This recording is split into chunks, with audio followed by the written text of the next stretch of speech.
यो ग्यासको सप्लाई अचम्म लाग्छ। नेपाली जनताले त्यतिकै निशुल्क चलाएको त होइन, सबै कुरा काटेर थपेर के होइन, ट्याक्स त्यहाँनिर फाइदा सबै कुराहरू गरेर चाहिँ तपाईँको किनेर चलाउँछन्। त्यो भेला भएको पैसा चाहिँ कसले लगेर जान्छ? सप्लाई चेन के भएर ब्रेक हुन्छ?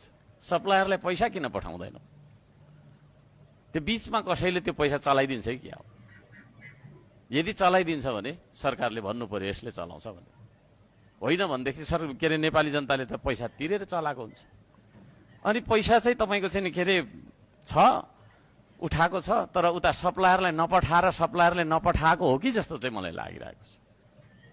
यो खालको चलन हो भने तुरुन्त यसको अन्त्य गर्नुपर्छ। किनभने विश्वमा ग्यास उत्पादन हुनै छोडेको भन्ने त होइन होला, विश्वमा पेट्रोलियम पदार्थ उत्पादन हुनै छोड्यो भन्ने त होइन होला।